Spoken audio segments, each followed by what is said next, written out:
আসসালামু আলাইকুম। বিডি নিউজে আপনাদেরকে স্বাগতম। সংবাদের শুরুতেই শিরোনাম, পরে বিস্তারিত। সিরিয়ায় আসাদের পতন নিয়ে প্রথম মুখ খুললেন হিজবুল্লাহ প্রধান।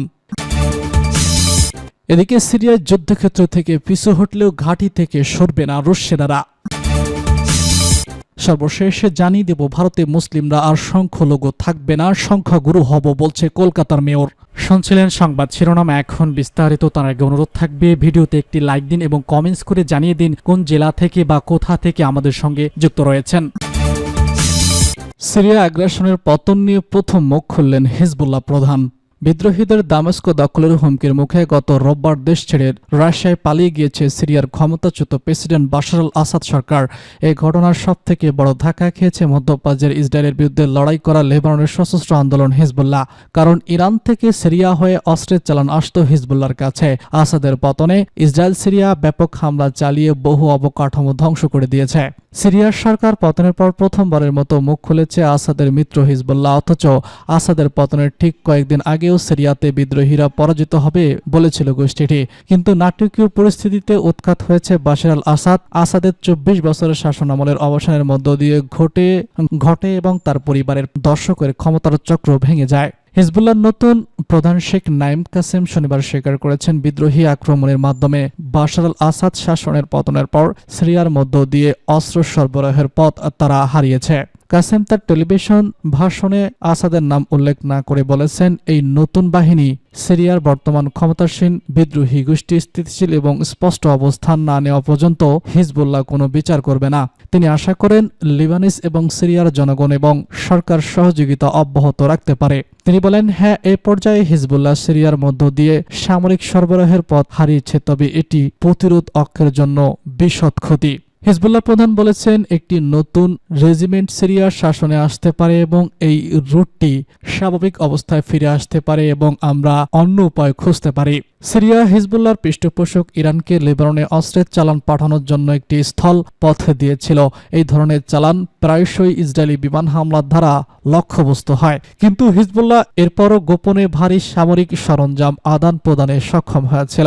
হিজবুল্লাহ 2013 সালে সিরিয়ার আসাদের ক্ষমতাচ্যুত বৈঠকে বিদ্রোহীদের দমন করতে সহায়তা করে। আর গত সপ্তাহে বিদ্রোহীরা দামেস্কের কাছে আসাদের সাথে সাথে গ্রুপটি সেখানে তার যোদ্ধাদের প্রত্যাহারের তদারকি করার জন্য ক্রমবর্ধমান কর্মকর্তাদের পাঠায়। নতুন সিরিয়া পরিস্থিতি নিয়ে নাইম কাসেম বলেছেন, আমরা আশা করি ক্ষমতা থাকা এই নতুন দলটি ইসরায়েলকে শত্রু দেশ হিসেবে দেখবে এবং তার সাথে সুসম্পর্ক স্বাভাবিক করবে না।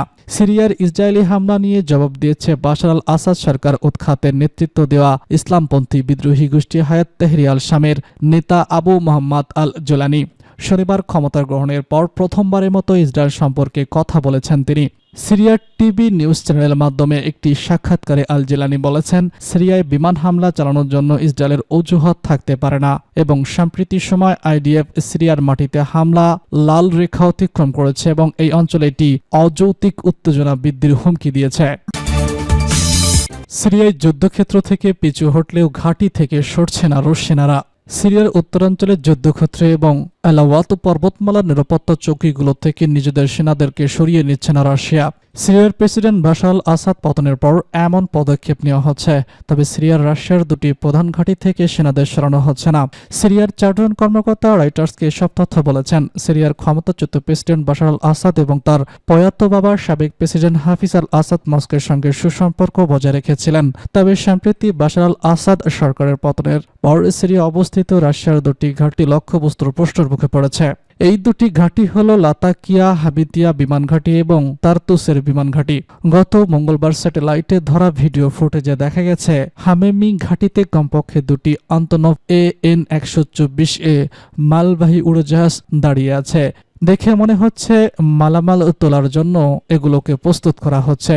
অন্তনভ N-124A উড়োজাহাজ বিশ্বের সবথেকে বড় পণ্যবাহী উড়োজাহাজগুলোর একটি। হামিমি ঘাঁটির বাইরে দাঁড়িয়ে থাকা এক নিরাপত্তা কর্মকর্তা বলেছেন, শনিবার অত্যন্ত একটি পণ্যবাহী উড়োজাহাজ লিবিয়ার উদ্দেশ্যে ছেড়েছে।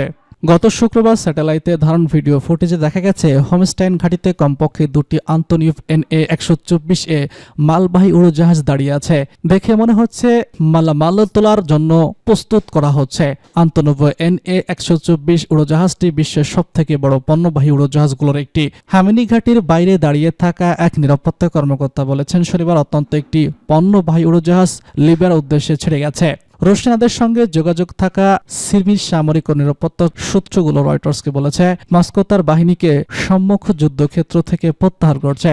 তারা কিছু ভারী সরঞ্জাম এবং সিরিয়ার জ্যেষ্ঠ কর্মকর্তাদের প্রত্যাহার করছে। পরিস্থিতির স্পর্শকাতরতার কথা বিবেচনা করে এই সব সূত্র নিজেদের নাম প্রকাশ করতে রাজি হয়নি। ওসব সূত্র বলেছে, সিরিয়ার 2টি প্রধান ঘাঁটি থেকে সেনাদের সরাচ্ছে না রাশিয়া। এখন এমন কিছু করার ইচ্ছেও তাদের নেই। কিছু কিছু সরঞ্জাম এবং আসাদের সামরিক বাহিনীর উচ্চপদস্থ কর্মকর্তাদের মস্কোতে ফেরানো পাঠানো হচ্ছে। এক পর্যায়ে তাদের লক্ষ্যস্থল ভাগের অগ্রগতি পর্যবেক্ষণ করা এবং সে অনুযায়ী আরও সংগঠিত হওয়া ও সেনা মোতায়েন করা। রাশিয়ার সামরিক বাহিনীর সঙ্গে যোগাযোগ আছে এমন একজন জ্যেষ্ঠ সিরীয় সেনা কর্মকর্তা রয়টার্সকে কথা বলেছেন। নতুন অন্তর্বর্তী প্রশাসনের ঘনিষ্ঠ এক জ্যেষ্ঠ বিদ্রোহী কর্মকর্তা রয়টার্সকে বলেছে, সামরিক উপস্থিতির বিষয়টি এবং আসাদ সরকার আরও মস্কোর মধ্যে অতীতে হওয়া চুক্তিগুলোকে আলোচনার আওতাভুক্ত রাখা হয়নি। এই কর্মকর্তা বলেছেন, এটি ভবিষ্যৎ আলোচনার বিষয় এবং সিরিয়ার জনগণই চূড়ান্ত সিদ্ধান্ত নেবে। মস্কো যোগাযোগের বিভিন্ন মাধ্যম স্থাপন করেছে বলে উল্লেখ করেনি তিনি। এই বিদ্রোহী কর্মকর্তারা মনে করেছেন, আমাদের বাহিনী এখন লিতানিয়ার রাশিয়ার ঘাঁটির কাছাকাছি রয়েছে, তবে এ ব্যাপারে তিনি বিস্তারিত বলেননি। ক্রেমলিন বলেছে, সিরিয়ার নতুন শাসকদের সঙ্গে ঘাঁটি নিয়ে আলোচনা করছে। তারা রয়টার্সের প্রতিবেদনটি নিয়ে রাশিয়ার প্রতিরক্ষা মন্ত্রণালয় মন্তব্য জানার চেষ্টা করেছিল, তবে সাড়া পাওয়া যায়নি। নাম প্রকাশে অনিচ্ছুক একটি সূত্র বলেছে, সিরিয়ার নতুন শাসকদের সঙ্গে আলোচনা চলছে এবং রাশিয়া তাদের ঘাঁটি থেকে সরে যাচ্ছে না। সিরিয়ার বিদ্রোহী নেতা মোহাম্মদ মোহাম্মদ আল জিলানি নামে পরিচিত রাশিয়ার ঘাঁটির দীর্ঘমেয়াদী ভবিষ্যৎকে কিভাবে বিবেচনা করছেন তা রয়টার্স তাৎক্ষণিকভাবে নিশ্চিত করতে পারেনি। 2015 সালে সিরিয়া গৃহযুদ্ধ চলা অবস্থায় পশ্চিমা বিশ্ব আসাদকে ক্ষমতাচ্যুত করার আহ্বান জানিয়েছিল। তখন সিরিয়ার হস্তক্ষেপ রাশিয়ার মধ্যে রুশ প্রেসিডেন্ট ভ্লাদিমির পুতিন আসাদ সরকারের দিকে সহায়তার হাত বাড়িয়ে দিয়েছিলেন। আর গত রোববার বাশার আল আসাদ সরকারকে পালাতে সহযোগিতা করেছে মস্কো। তাকে রাশিয়ায় আশ্রয় দেওয়া হয়েছে। ভারতে মুসলিমরা আর সংখ্যালঘু থাকবে না, সংখ্যাগুরু হব কলকাতার মেয়র। বাংলাদেশের সংখ্যালঘু নির্যাতনের অভিযোগ নিয়ে ভারতের বেশিরভাগ রাজনৈতিক দল যখন একট্টা, এবার নিজেদের সংখ্যালঘু ইস্যুতে পক্ষে বিপক্ষে তারা। পশ্চিমবঙ্গের সাম্প্রতিক সময়ে বিজেপি এবং রাজ্যের ক্ষমতাসীন দল তৃণমূল কংগ্রেস বাংলাদেশ ইস্যুতে ভোটের রাজনীতিতে এগিয়ে থাকতে চায়। রাজ্যের মুখ্যমন্ত্রী মমতা ব্যানার্জি তো বিজেপির চেয়ে এক ধাপ এগিয়ে বাংলাদেশ জাতিসংঘ শান্তিরক্ষী বাহিনী মোতায়েনের কথা বলেছেন। এবার সংখ্যালঘু ইস্যুতে মমতার এক মন্ত্রী বিজেপির তোপের মুখে পড়েছেন। সংখ্যালঘু ইস্যুতে বিতর্কিত মন্তব্যের অভিযোগ উঠে কলকাতা পৌরসভা মেয়র ও পশ্চিমবঙ্গের মন্ত্রী ফিরহাদ হাকিমের বিরুদ্ধে। ফিহাদ 30 নামে একটি সংগঠনের অনুষ্ঠানে ফিহাদ হাকিম বক্তব্য করেন, একদিন মুসলিমরা সংখ্যালঘু থেকে সংখ্যাগুরু হবেন। আর এই বক্তব্য মেনে নিতে পারছে না বিজেপি। আলোচনার সরব হয়েছে দলটি। রোববার এক প্রতিবেদনে খবর দিয়েছে ভারতীয় গণমাধ্যম NDTV। এই অনুষ্ঠানের ভিডিওতে ফাহাদ হাকিমকে বলতে শোনা যায়, আমরা এমন এক সম্প্রদায় থেকে এসেছি যারা পশ্চিমবঙ্গের জনসংখ্যার 33% এবং সারা দেশে 17%, অথচ আমাদের ভারত সংখ্যালঘু সম্প্রদায় বলা হয়। তবে আমরা নিজেদের সংখ্যালঘু মনে করি না, কিন্তু আগামী দিনে আমরা আর সংখ্যালঘু থাকব না। এখন আমাদের সঙ্গে অন্যায় হলে রাস্তা বিচারের দাবিতে মোমবাতি হাতে মিছিল করি, কিন্তু এমন দিন আসবে যখন আমরা বিচার দিব। আমাদের সেই জায়গায় পৌঁছাতে হবে। আমরা বিশ্বাস করি যদি আল্লাহর রহমত থাকে এবং শিক্ষা আমাদের সাথে থাকে তাহলে আমরা সংখ্যাগরিষ্ঠ হয়ে যাব। ফিহাদ হাকিমের এই বক্তব্য ঘিরে বিজেপি নেতৃত্ব তীব্র প্রতিক্রিয়া জানিয়েছে এবং কলকাতার মেয়রের বিরুদ্ধে সাম্প্রতিক উদ্বেগ উস্কে দেওয়া এবং বিপজ্জনক এজেন্ডা প্রচারের অভিযোগ এনেছে।